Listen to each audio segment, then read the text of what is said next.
Demi Allah, coba perhatikan baik-baik kata-kata saya ini. Saya bukan mengancam dan bukan mendoakan yang buruk-buruk. Bali pasti Allah hancurkan dan Allah tenggelamkan karena perbuatan dosa di sana sudah sangat-sangat keterlaluan. Jika pemerintah di sana tidak segera menghentikan dan menutup maksiat-maksiat itu dan tidak tobat secara massal, maka tidak ada tempat untuk mereka melanjutkan kehidupan di Bali. Maaf Pak Ustadz, kami orang Bali mau bertanya, kenapa Aceh yang ditenggelamkan oleh tsunami besar? Bukankah Aceh itu adalah kota Serambi Mekah? Jika Tuhan menenggelamkan sebuah pulau karena banyak dosa di pulau tersebut, artinya menurut Pak Ustadz, dosa yang ada di Aceh itu sudah sangat keterlaluan, sampai-sampai Allah menenggelamkannya dengan tsunami besar. Benarkah begitu menurut Pak Ustadz? Asal Bapak Ustadz tahu, menurut survei Kementerian Agama tahun 2019, provinsi yang paling toleransi di Indonesia adalah, yang pertama itu Papua Barat, yang kedua itu Nusa Tenggara Timur, dan yang ketiga adalah Provinsi Bali.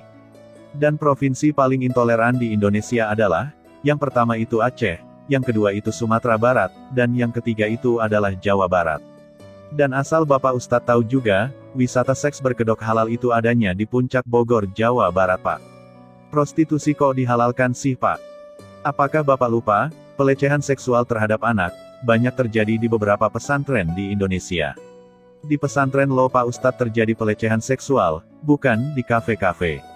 Menurut kami Pak, di setiap daerah, di setiap tempat, akan selalu ada sisi gelapnya, termasuk juga di Bali.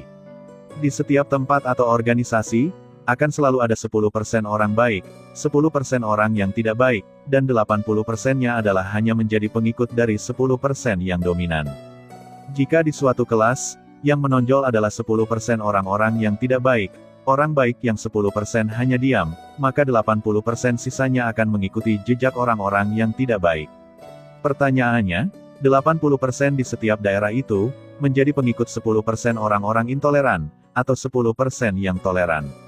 Asal Bapak Ustadz tahu, kami di Bali, selain menjadi provinsi paling toleran, kami di Bali juga tetap menjaga